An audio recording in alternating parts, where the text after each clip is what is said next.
The morning sun painted golden streaks across the palace windows as Catherine sat quietly in her private sitting room. Her hands trembled slightly as she held the official letter that had arrived just hours before. The words seemed to blur together as tears formed in her eyes. After months of uncertainty and hope, the doctors had delivered news that would change everything. William found her there, still in her nightgown, staring out at the gardens they both loved so much. He could tell immediately that something was terribly wrong. In their years together, he had learned to read every expression on her face, every subtle change in her posture. This morning she looked fragile in a way that made his heart ache. "Kate," he said softly, settling beside her on the window seat. She turned to him, and he saw the fear in her eyes that she was trying so hard to hide. Without a word, she handed him the letter. As he read, his face grew pale and his jaw tightened with the effort of staying strong. The cancer had spread. Despite all the treatments, all the hope, all the prayers from millions around the world, the disease was winning. The doctors were honest but gentle in their assessment. They spoke of months, not years. They talked about comfort care and making the most of the time they had left. William set the letter aside and pulled Catherine into his arms. They sat in silence for a long time, watching the world wake up outside their window. Gardeners moved across the lawns, completely unaware that everything had just changed. Birds sang in the ancient oak trees, and life continued its steady rhythm, indifferent to their pain. "We need to tell the children," Catherine whispered against his shoulder. The thought of explaining this to George, Charlotte, and Louis felt impossible.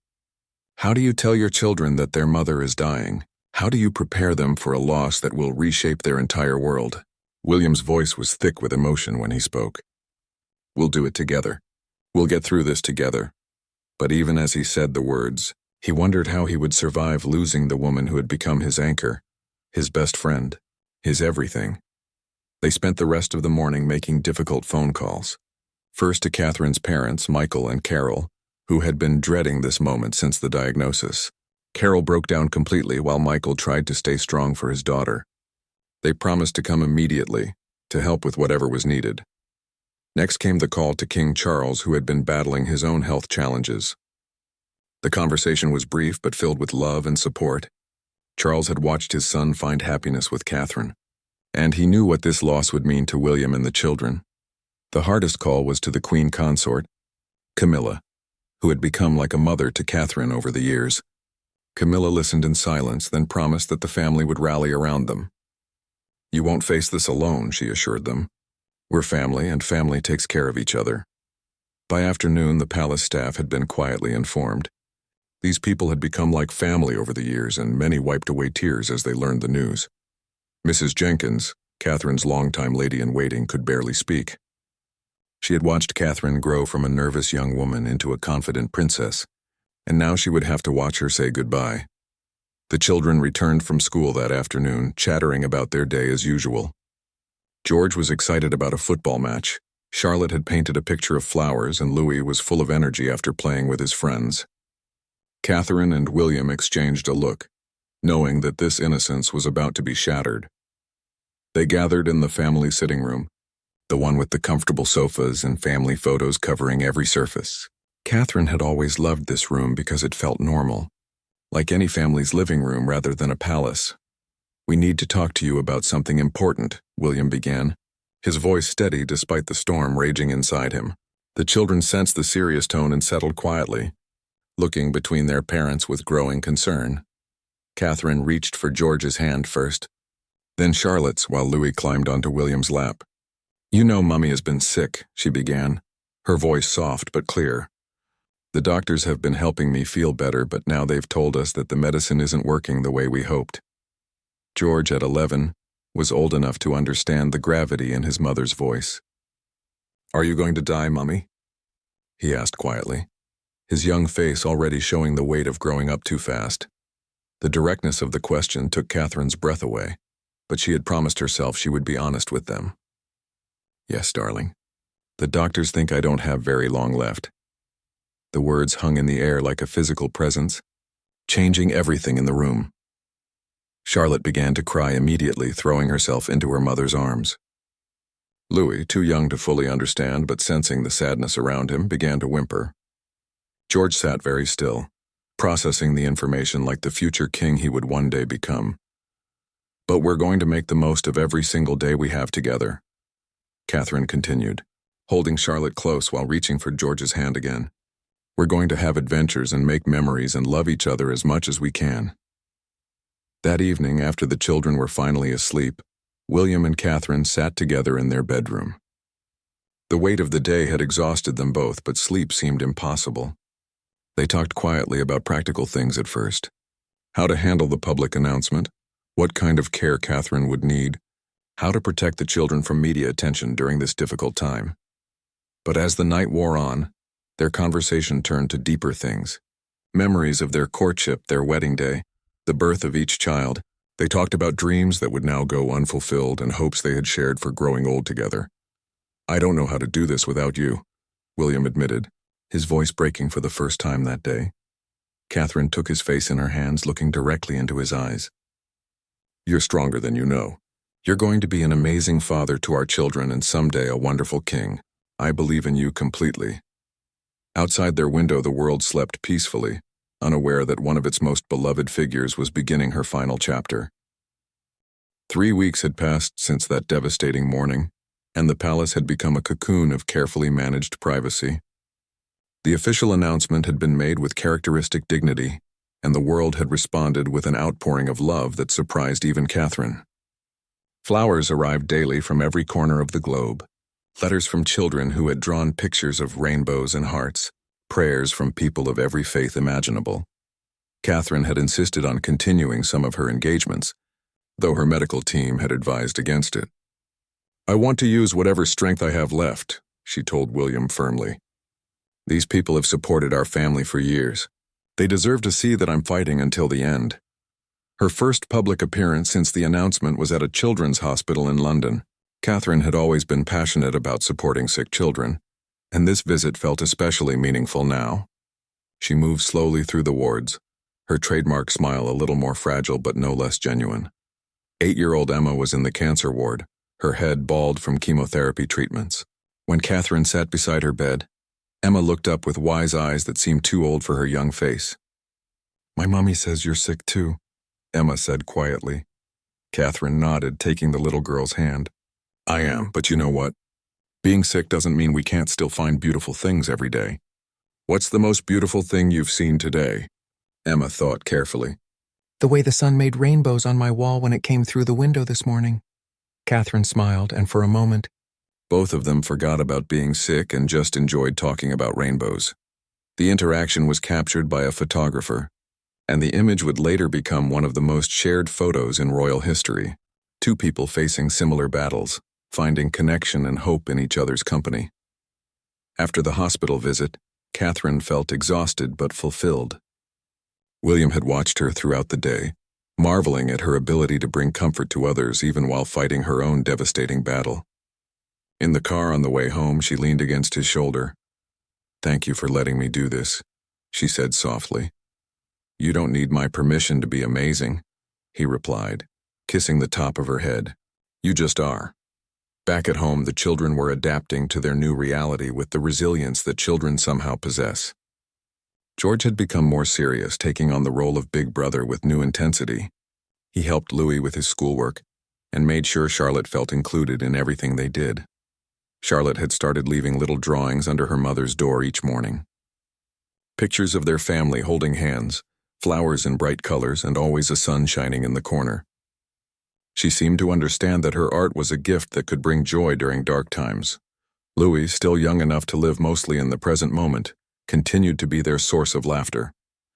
He would climb into Catherine's lap during story time and tell elaborate tales about dragons and knights that always ended with everyone living happily ever after. Catherine's parents had moved into guest quarters at the palace, providing constant support and love. Carol had put aside her own grief to become a pillar of strength for her daughter. She helped with the children's routines, managed the endless stream of well-wishers, and simply sat with Catherine during the difficult moments. Michael, typically more reserved with emotions, found himself becoming the family's anchor. He took long walks in the palace gardens with William, listening as his son-in-law struggled with the reality of losing his wife. These conversations never solved anything, but they helped William process the impossible situation they all faced. The extended royal family had also rallied around them in unexpected ways. Princess Anne, known for her no-nonsense approach to life, had surprised everyone by becoming a regular visitor. She would sit with Catherine for hours, sharing stories from her own life and offering practical advice about facing difficult times with grace. Charles visited weekly, often bringing books of poetry that he thought Catherine might enjoy. They would read together quietly, finding comfort in beautiful words when their own felt inadequate.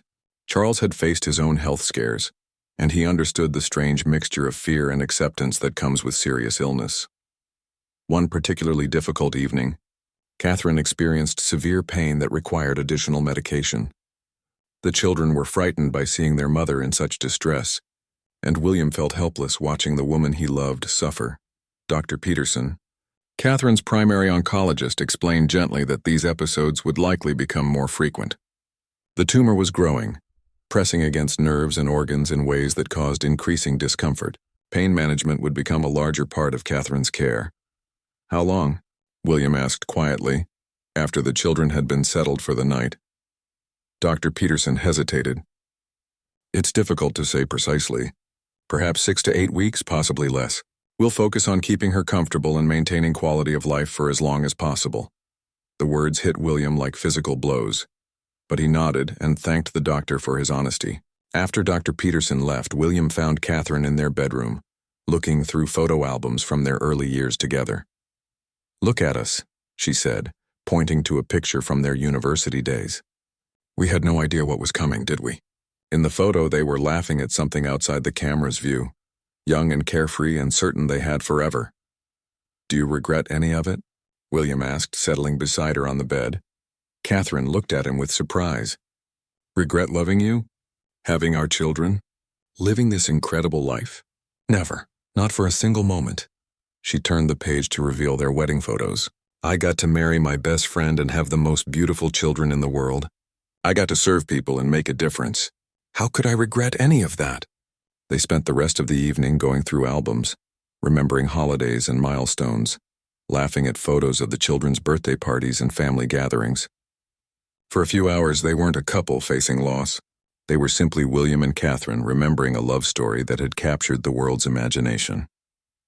As Catherine grew tired, William helped her get ready for bed. These intimate moments had become precious to both of them. Simple acts like brushing her hair or helping her with her nightgown had taken on new significance. "I want to write letters," Catherine said as William tucked the covers around her. "For the children. For their birthdays and graduations and weddings. I want them to have something from me for all the moments I'm going to miss." William's throat tightened, but he nodded. "We'll start tomorrow. We'll make sure they have everything they need to remember how much you love them." Outside their window, London slept under a blanket of stars, unaware that in one palace bedroom, a prince and princess were learning that love doesn't end with goodbye. The letters had become Catherine's daily mission. Each morning, after taking her medication and having a quiet breakfast with William, she would settle in her favorite chair by the window, with her special stationery, and begin writing. The physical act of writing had become more difficult as her strength diminished. But she refused offers to dictate the letters to someone else. "These words need to come from my heart through my hand," she explained. To William, when he suggested she might find it easier to record video messages instead, "I want them to see my handwriting, to know I sat here thinking about them and their futures." She had already completed letters for each child's 18th birthday, their graduation from university, and their wedding days. Now she was working on something even more challenging. Letters for moments she couldn't predict but knew would be important. Letters for when they felt lost, when they achieved something wonderful, when they needed encouragement, when they became parents themselves. For George, she wrote about the weight of destiny and the importance of staying true to himself, despite the crown he would one day wear. She shared stories about his grandfather Charles and his great-grandmother Elizabeth, hoping to connect him to the legacy of service that would define his life. Charlotte's letters were filled with encouragement about being a strong woman in a world that would constantly scrutinize her. Catherine wrote about finding her own voice. About the importance of education and independence. About choosing love over duty when the two conflicted. For Louis, still so young and playful, She wrote about maintaining joy and laughter throughout life. She shared her hopes that he would find adventure and purpose, that he would always remember the family that loved him completely.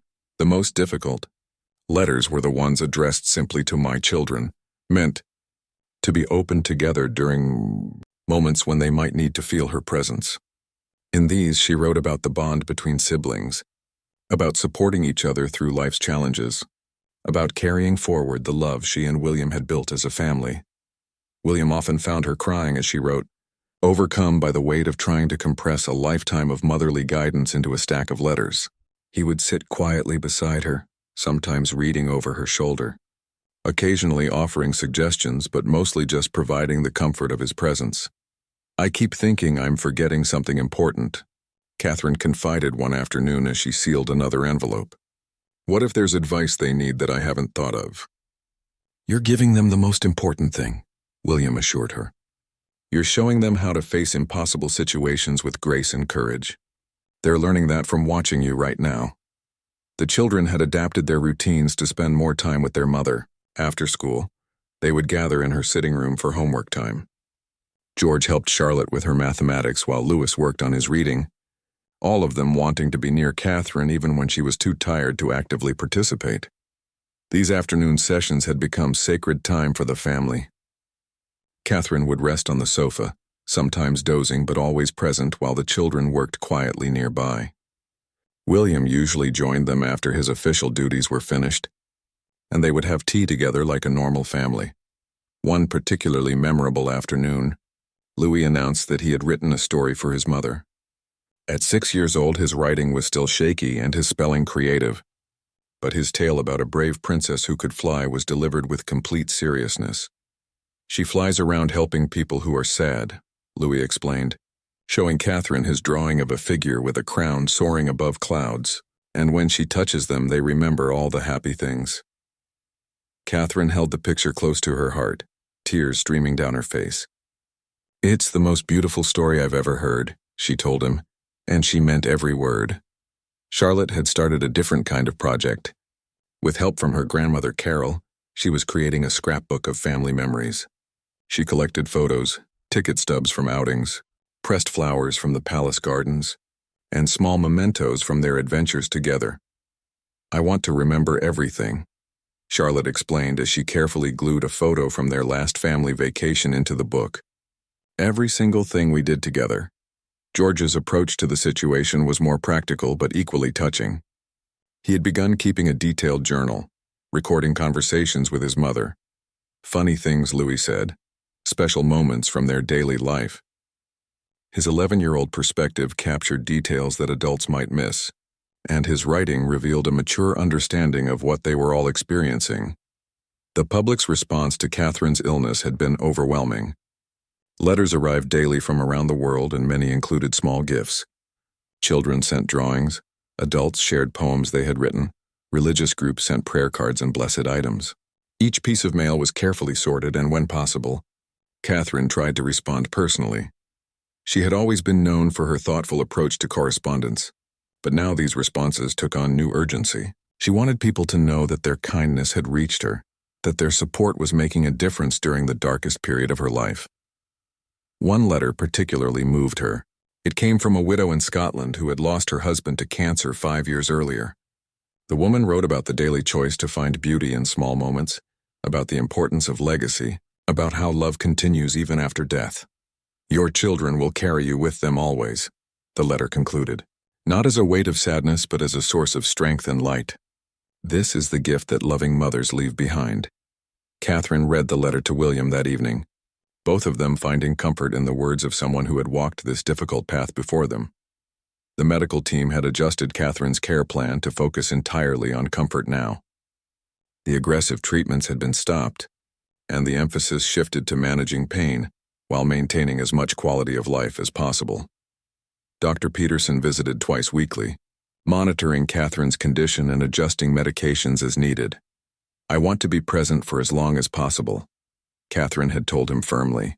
I don't want to be so medicated that I can't connect with my family. I'd rather have some discomfort and be able to really be with them. This decision meant that some days were more difficult than others. On bad days, Catherine would rest in bed, but she insisted that the children's routines continue normally. They would visit her room to share stories about their day, and she would listen with complete attention even when speaking required tremendous effort.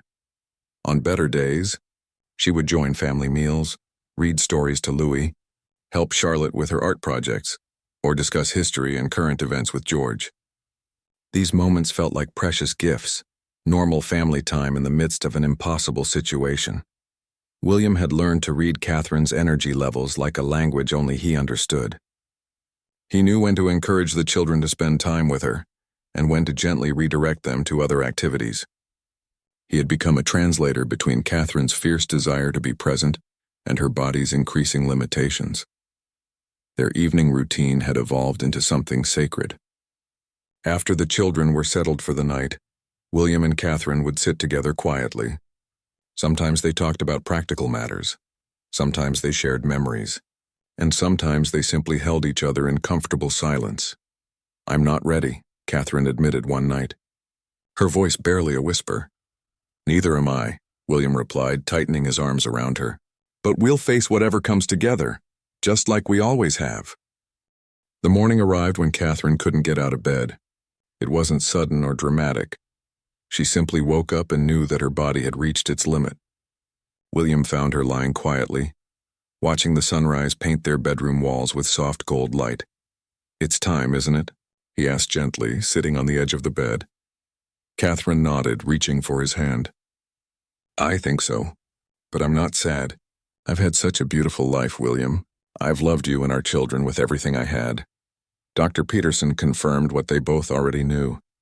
Catherine's condition had progressed to the point where she would need to remain in bed, with round-the-clock nursing care to manage her pain and keep her comfortable.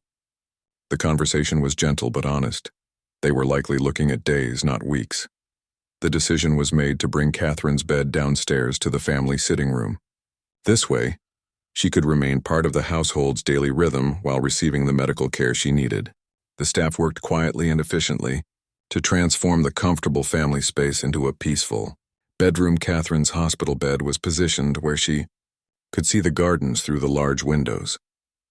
Her favorite photos were arranged on nearby tables, and the children's artwork was hung on the walls where she could easily see it. The room filled with flowers from the greenhouse, creating an atmosphere of beauty and tranquility. The children adapted to this new arrangement with the remarkable resilience that had characterized their entire journey. They would do their homework at the small table near Catherine's bed, read stories aloud to her, and share the details of their daily adventures. Their presence filled the room with life and love. George had matured tremendously over the past months, and now he took on the role of family protector with quiet determination. He made sure Charlotte and Louis understood what was happening without being frightened, and he created a schedule to ensure their mother was never alone when William had to attend to official duties.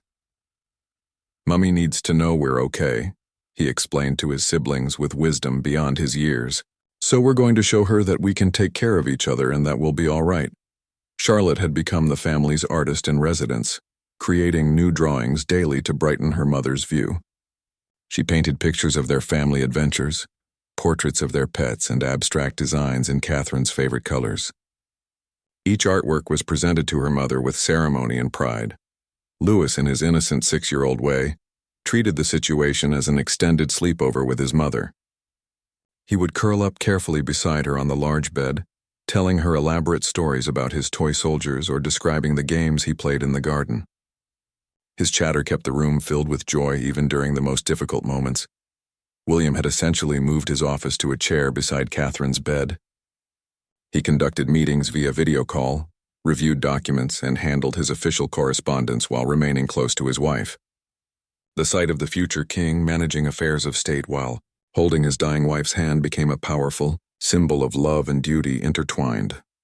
Catherine's parents had taken up permanent residence in the palace, helping to manage the children's routines and provide emotional support for the entire family. Carol spent hours beside her daughter's bed, sometimes talking quietly about memories from Catherine's childhood, other times simply holding her hand in comfortable silence. Michael had become the family's liaison with the outside world, handling the constant stream of inquiries from well-wishers, while protecting the family's privacy during these final days. He fielded calls from world leaders, managed the media's request for updates, and ensured that the outpouring of global support reached Catherine without overwhelming her. The extended royal family had created an informal schedule of visits, ensuring that Catherine had company throughout each day, while avoiding exhausting her with too much stimulation. Princess Anne brought books of poetry, Charles shared stories from his own travels, and Camilla simply sat quietly, offering the comfort of her presence. Each visitor brought something special. Anne would read aloud from Catherine's favorite poems, her clear voice filling the room with beautiful words. Charles shared gentle humor and spoke about the legacy Catherine would leave behind. Camilla, who had become like a mother to Catherine, provided the kind of practical comfort that comes from deep affection and understanding. The palace staff, who had served Catherine for years, found ways to show their love and respect. Mrs. Jenkins, her lady-in-waiting, brought fresh flowers from the greenhouse each morning and arranged them exactly as Catherine liked. The kitchen staff prepared her favorite foods, even though she could only manage small portions now. The security team, usually invisible in their professionalism, began leaving small tokens of their affection where Catherine could see them. A perfectly polished apple on her bedside table, a single rose from the garden, a photograph of a sunset they thought she might enjoy. These gestures, small but deeply felt, demonstrated how Catherine had touched the lives of everyone around her. Letters and gifts continued to arrive from around the world, and Catherine insisted on hearing about each one. William or one of the children would read selected messages aloud, sharing the stories of people who had been inspired by her courage and grace. A letter from a young cancer patient in Australia, a drawing from school children in Canada, prayers from a monastery in Ireland. Each message reminded Catherine of the connections she had made during her public life. One afternoon, a very special visitor arrived. Emma, the 8-year-old girl Catherine had met in the hospital, had asked her parents if she could visit the princess. The meeting was arranged carefully, with Emma's medical team ensuring it was safe for both patients. Emma arrived with a small gift, a bracelet she had made from colorful beads during her own hospital stays. "I wanted to give you something to help you feel brave," she explained as she placed the bracelet on Catherine's wrist. The two of them spent an hour together, talking about everything except being sick. They discussed Emma's favorite books, her dreams of becoming a teacher someday, and her pet hamster named Biscuit. For Catherine, the visit was a reminder of all the children she had met over the years, and the privilege she had been given to be part of their stories. As evening approached, the family gathered for their daily ritual. William would read aloud from a favorite book, the children would share stories about their day, and Catherine would listen with complete attention, treasuring every word. These moments had become sacred, a celebration of family love in the face of impending loss. The nights were becoming more difficult, with pain that required stronger medication and frequent visits from the nursing staff. But Catherine insisted that William sleep beside her in the large bed, finding comfort in his presence even when she couldn't sleep herself. "I want you to remember this," she whispered to him one night as they lay together in the darkness. "Not the sadness, but this. How much we've loved each other. How beautiful our life has been together." William held her close, memorizing the feeling of her in his arms, the sound of her voice, the way she fit perfectly against his shoulder. He knew these memories would have to last him a lifetime, and he wanted to capture every precious detail. Outside, the world continued its daily rhythm, unaware that inside one palace room, a love story was approaching its final chapter with grace, courage, and an abundance of love that would echo through generations. The last week of Catherine's life unfolded with a strange mixture of sorrow and profound peace.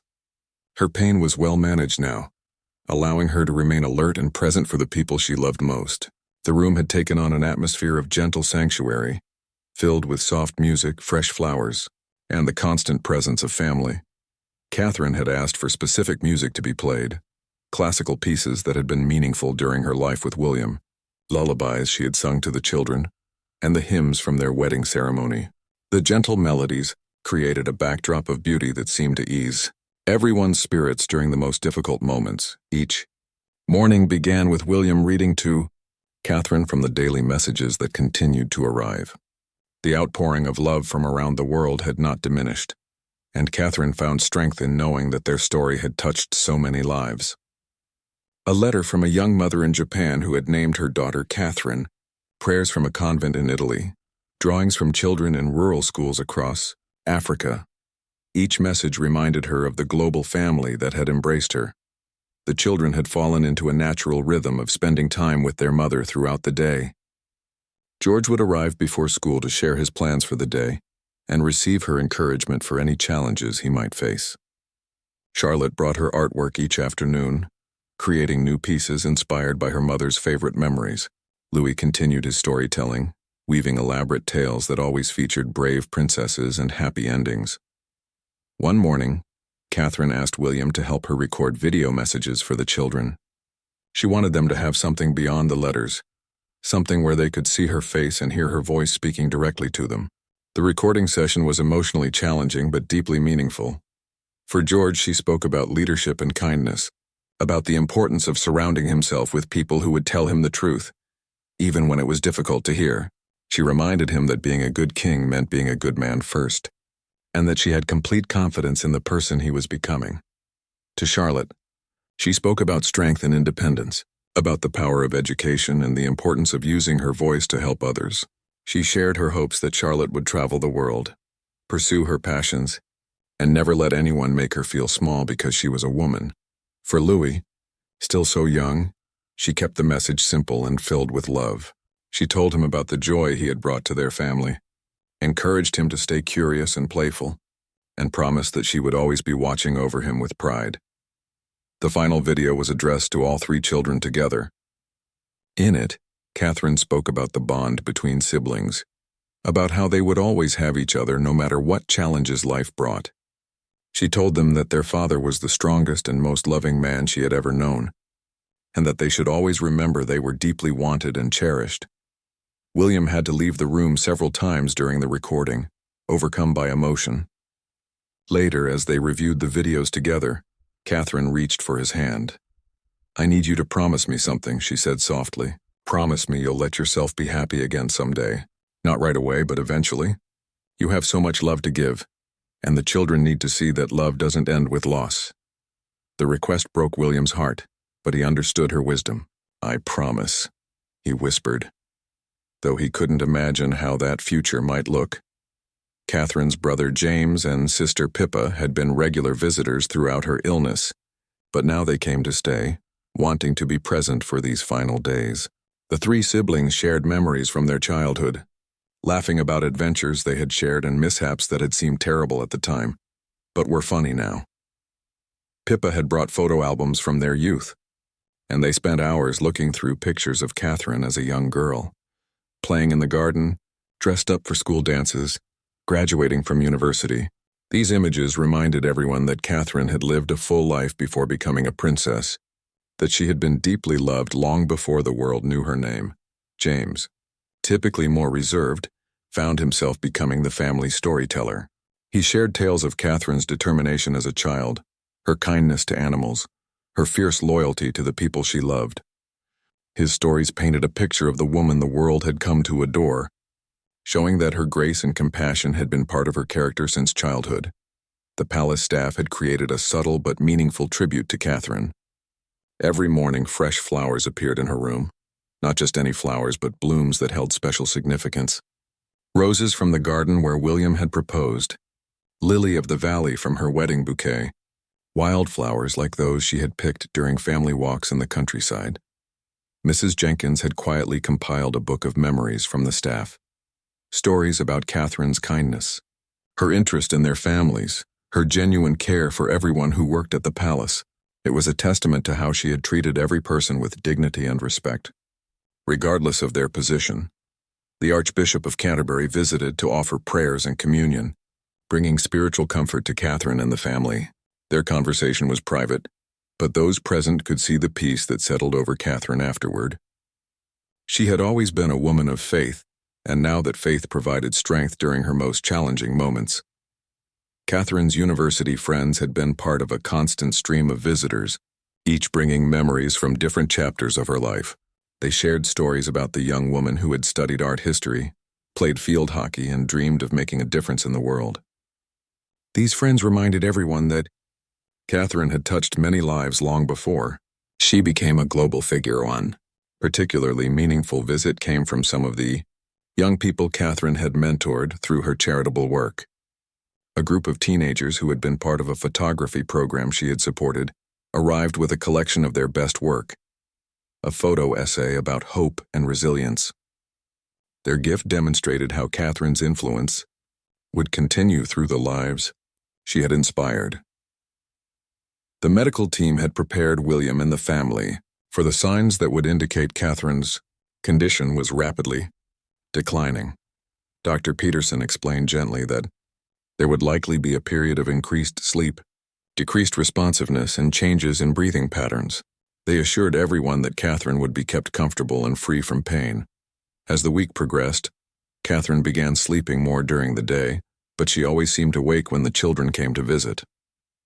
Her love for them appeared to give her strength to remain present for the moments that mattered most. On Thursday evening, Catherine asked William to play their wedding song. As the familiar melody filled the room, she smiled and reached for his hand. "Dance with me," she whispered, though they both knew she couldn't leave the bed. William stood beside her, holding her hand and swaying gently to the music. In his mind, he was back in that ballroom 13 years ago, spinning around the dance floor with his new bride while the world watched their fairy tale beginning. Now in this quiet room, they were dancing again, not with their feet but with their hearts, celebrating a love that had weathered every storm. Catherine's eyes remained closed, but a peaceful smile played on her lips as the music surrounded them. When the song ended, she squeezed William's hand and whispered, "Thank you for giving me the most beautiful dance of my life." That night, the children asked if they could sleep in the sitting room with their parents. Mattresses were brought in, and the family created an impromptu campout. George, Charlotte, and Louis settled on their makeshift beds while William remained beside Catherine. The room was filled with quiet conversations, gentle laughter, and the profound comfort of being together. Catherine drifted in and out of sleep, but each time she woke, she would look around the room and smile at the sight of her entire family surrounding her. "This is perfect," she murmured to William during one of her more alert moments. "Everyone I love most in the world, all here together." Friday morning brought a noticeable change. Catherine was sleeping more deeply and for longer periods, though she still responded when spoken to directly. The nursing staff adjusted her medications to ensure her continued comfort, and Dr. Peterson confirmed what everyone could sense. They were entering the final phase. The children seemed to understand instinctively that this was their last full day with their mother. They abandoned their usual activities and remained close to her bedside, taking turns holding her hand and sharing their favorite memories. George read aloud from a book of fairy tales. Charlotte sang the lullabies Catherine had taught her, and Louis simply curled up next to the bed, content to be near his mother. Throughout the day, family members and close friends came to say their goodbyes. Each visit was brief but meaningful, filled with expressions of love and gratitude for the impact Catherine had made on their lives. The Archbishop returned to offer final prayers, and Catherine's closest friends from university shared one last conversation about their adventures together. As evening approached, Catherine's breathing became more labored, and it was clear that the end was very near. William gathered the children close, explaining gently that their mother was beginning her final journey. The children, remarkable in their courage, each took turns saying goodbye. George, showing the strength of the future king he would become, kissed his mother's forehead and whispered, "Thank you for teaching me how to be brave. Mummy, I'll take care of Charlotte and Louis, and I'll make you proud." Charlotte, tears streaming down her face, placed her latest drawing on the bed beside her mother. "I love you more than all the stars in the sky. Mummy, I'll keep drawing beautiful things to remember you." Louis, not fully understanding but sensing the gravity of the moment, climbed carefully onto the bed and snuggled against Catherine's side. "I'll tell you stories in my dreams, Mummy, and I'll be good for Daddy." As the sun set outside the windows, the room filled with the soft glow of candles that had been lit throughout the space. The atmosphere was peaceful and sacred, a fitting setting for Catherine's final hours. William took his place beside her, holding her hand and speaking softly about their life together, their children, and his gratitude for every moment they had shared. Catherine's family surrounded the bed, each person connected to her through love and touched by her grace. In those final hours, the room seemed to hold not just a family saying goodbye, but a testament to a life lived with purpose, dignity, and an abundance of love that would continue to inspire long after her final breath. Saturday morning arrived with unusual stillness. Catherine had slept peacefully through the night, her breathing steady but growing more shallow with each hour. William had remained beside her, dozing fitfully in the chair that had become his constant post, waking whenever she stirred or when the nurses came to check on her comfort. The children woke quietly, sensing that this day would be different from all the others. They gathered around their mother's bed for what they somehow knew would be their final morning together. Catherine's eyes opened as she felt their presence, and despite her weakness, she managed to smile at each of them. "My beautiful children," she whispered, her voice barely audible, but filled with love. "You have made my life so wonderful. Promise me you'll always remember how much Daddy and I love you." The morning was spent in quiet togetherness. Catherine drifted in and out of consciousness, but she seemed aware of everyone around her. William read passages from their favorite books. The children shared gentle conversations about happy memories, and Catherine's parents sat nearby, offering silent support and love. Carol had prepared a small breakfast of Catherine's favorite foods, though she could only manage tiny sips of tea. The gesture was more symbolic than practical, a mother's final act of caring for her daughter in the most basic way possible. Michael, who had always been the strong, silent presence in the family, found himself overcome with emotion as he watched his daughter's peaceful acceptance of what was happening. He sat holding her hand, occasionally sharing stories about her childhood that made everyone smile through their tears. As the afternoon progressed, it became clear that Catherine's time was running short. Her breathing had become more labored, and she was sleeping almost continuously now. Dr. Peterson arrived to check on her condition and confirmed gently that they should prepare for the end to come within hours. The decision was made to contact those who needed to know. King Charles was informed immediately and chose to come personally rather than wait for the official news.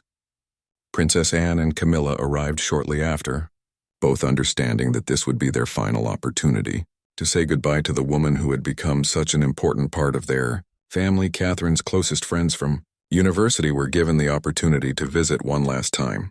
Each of them spent a few precious minutes beside her bed, sharing final words of love and gratitude for their friendship. These women had known Catherine before she became a princess, and their presence connected her to the person she had been before the world knew her name. The palace staff, who had served Catherine with such devotion over the years, were given the chance to pay their respects. Mrs. Jenkins, her faithful lady-in-waiting, could barely speak as she placed fresh roses from the greenhouse beside Catherine's bed. The security team, the kitchen staff, the housekeepers, all the people who had been part of Catherine's daily life, filed quietly through the room, each carrying their own memories of her kindness and grace. As evening approached, the family gathered for what would be their final hours together. The room was filled with soft candlelight and the gentle sound of Catherine's favorite music, playing quietly in the background. The atmosphere was peaceful despite the heartbreak, a testament to the love and dignity that had characterized Catherine's entire battle with her illness. William had called for the Archbishop of Canterbury to return, and together they offered prayers for Catherine's peaceful passage and comfort for the family she would leave behind. The Archbishop spoke about the impact Catherine had made on countless lives, about the legacy of love and service she was leaving for her children, and about the hope of eternal rest after a life well lived. The children, exhausted by the emotional weight of the day, had settled into quiet activities near their mother's bed. George was reading silently, occasionally glancing up to check on Catherine. Charlotte was working on a final drawing, a picture of their family surrounded by angels. Louis had fallen asleep curled up in a chair, his small hand reaching toward his mother's bed. As the hours passed, Catherine's breathing became increasingly irregular. The medical team had prepared everyone for this final stage, explaining that this was a natural part of the dying process. They assured the family that Catherine was not in pain and that her body was simply preparing to let go. William moved closer to Catherine's bedside, taking her hand in both of his. Her skin was cool now, but he could still feel the faint pulse that connected her to life. He began speaking to her softly, telling her about their first meeting at university, their early dates, the day he knew he wanted to marry her. "I remember the exact moment I fell in love with you," he whispered, his voice thick with emotion. "You were laughing at something your friend had said, and the sound was like music. I knew right then that I wanted to hear that laugh for the rest of my life." Catherine's eyes opened slowly, and she turned her head slightly toward William's voice. Her gaze was peaceful but focused, as if she was using all her remaining strength to really see him one last time. "Thank you," she whispered, the words barely audible but clearly meant for him, "for everything. For loving me. For our beautiful children. For this incredible life." William leaned down and kissed her forehead gently. "Thank you for choosing me. Thank you for saying yes. Thank you for giving me the greatest love story in the world." The room fell into profound quiet as Catherine's breathing became more shallow and spaced further apart. The children had woken and moved closer to their mother's bed, each wanting to be near her during these final moments. The family formed a circle around Catherine, connected by love and held together by the strength she had given them throughout her life. King Charles, who had arrived an hour earlier, stood quietly at the foot of the bed with tears streaming down his face. This woman had brought such joy to his son, and had served the crown with grace and dedication. Her loss would be felt not just by her family, but by the entire nation that had come to love her. Catherine's parents held each other close, watching their daughter's peaceful face as she prepared to let go. Carol whispered prayers and words of love while Michael stood strong and silent, his presence a constant source of support for everyone in the room. As the clock approached midnight, Catherine's breathing became even more gentle and far apart. William continued holding her hand, speaking softly about his love for her and his promise to care for their children. The room was filled with the kind of peace that comes only from being surrounded by love during life's most profound moments. The embrace that would later touch hearts around the world was not planned or staged. It simply happened naturally as William, overwhelmed by the approaching reality of losing his beloved wife, leaned down and gathered Catherine gently in his arms. She was still breathing, still present, but he could feel her slipping away, and he wanted to hold her close during these precious final moments. Catherine seemed to find comfort in his embrace, her breathing becoming more peaceful as she rested against his chest. The image of William cradling his wife with such tenderness while their children gathered close would become one of the most powerful symbols of love and loss the world had ever witnessed. The embrace lasted for nearly an hour as Catherine's life gently ebbed away. William held her close, feeling each breath become softer until at 12:47 a.m. on Sunday morning, she simply stopped breathing. There was no struggle, no distress, just a peaceful transition from life to whatever lies beyond, surrounded by everyone who loved her most. The silence that followed was profound and sacred. No one moved for several minutes, all of them absorbing the reality that Catherine was gone while simultaneously feeling her presence in the love that filled the room. William continued to hold her, unwilling to let go of the woman who had been his anchor for so many years.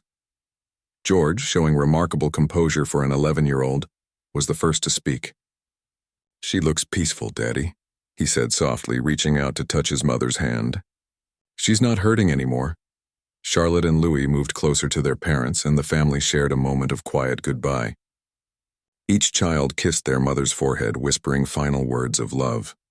The scene was heartbreaking and beautiful simultaneously, a family saying farewell with the same grace that had characterized Catherine's entire battle with cancer. Dr. Peterson officially pronounced Catherine's passing at 12:47 a.m., noting in his records that she had died peacefully, surrounded by family, free from pain. The medical team withdrew quietly, allowing the family private time with Catherine before the formal procedures would begin. William remained with Catherine for another hour, holding her hand and speaking quietly about their life together. The children sat nearby, processing their grief in their own ways. George had taken out his journal and was writing about this final night, wanting to capture every detail for the future. Charlotte drew a picture of her mother surrounded by angels, while Louis simply sat close to his father, finding comfort in being near his family during this difficult time. King Charles, who had witnessed his daughter-in-law's peaceful passing, made the necessary phone calls to inform the Prime Minister and other key officials. The machinery of state would soon swing into action, but for now, He ensured that the family had the privacy they needed to grieve. The palace staff, who had been keeping vigil throughout the night, were informed of Catherine's passing. Mrs. Jenkins wept openly, mourning not just the loss of the princess she had served, but the friend who had brightened her life with kindness and respect. The security team, kitchen staff, and housekeepers all felt the loss deeply. Catherine had made each of them feel valued and appreciated. As dawn broke over London, the flag above Buckingham Palace was lowered to half-mast, the first public sign that the nation had lost its beloved princess. The news would soon spread around the world, but for now, the mourning was still quiet and private. Catherine's body was prepared with the same dignity and care that had characterized her treatment throughout her illness. She was dressed in a simple but elegant gown in her favorite shade of blue, with her wedding ring and a necklace that had belonged to William's grandmother. Her appearance was peaceful and beautiful, as if she were simply sleeping. The children were given the opportunity to say one final goodbye before Catherine was moved to the palace chapel, where she would lie and rest until her funeral. Each child placed something meaningful with their mother. George left a letter he had written, Charlotte added her final drawing, and Louis tucked in a small toy soldier from his collection. William's final moments alone with Catherine were deeply private. He spoke about his gratitude for their love story, his commitment to raising their children with the values she had cherished, and his promise to ensure that her legacy of service and compassion would continue. He kissed her goodbye and whispered, "Until we meet again, my darling Catherine." The official announcement of Catherine's death was released at 8 a.m., 3 sentences that would change the world's mourning. "It is with deep sorrow that their majesties announce the death of Her Royal Highness the Princess of Wales. The princess died peacefully at 12:47 a.m. on Sunday, surrounded by her family at Kensington Palace. Her Royal Highness fought her illness with tremendous courage and grace, inspiring millions around the world. The response was immediate and overwhelming. People began gathering outside the palace within hours, bringing flowers, cards, and photographs. The outpouring of grief was global, from world leaders expressing their condolences to ordinary people sharing memories of how Catherine had touched their lives. Social media filled with tributes, photographs, and stories about her impact on individuals and communities around the world. The children, despite their own grief, showed remarkable strength in the days that followed. William had prepared them for this moment, and they understood that their mother's death would be very public. They helped choose the photographs that would be released to the media, selected readings for the funeral service, and participated in planning the memorial that would honor their mother's life. The funeral planning became a family effort, with William and the children ensuring that the service reflected Catherine's personality and values. They chose music that had been meaningful to their family, selected flowers from the gardens Catherine had loved, and arranged for representatives from the charities she had supported to participate in the ceremony. The photograph of William embracing Catherine during her final hours, taken by the family's private photographer, became the image that defined their love story. It was released 3 days after her death, accompanied by a statement from William. "This photograph captures the love that sustained us through our greatest challenge. Catherine faced her illness with extraordinary courage, and her grace in the face of adversity will inspire me for the rest of my life." The image showed William cradling Catherine with infinite tenderness, their children nearby, surrounded by family in a scene of pure love transcending loss. It became one of the most shared photographs in history, touching hearts around the world and demonstrating that even in the face of unimaginable grief, love endures. In the weeks that followed, letters arrived from every corner of the globe. Cancer patients wrote about finding strength in Catherine's example. Young mothers shared how her parenting style had influenced their own families. Children sent drawings and poems expressing their sadness and their admiration for the princess who had always made them feel important.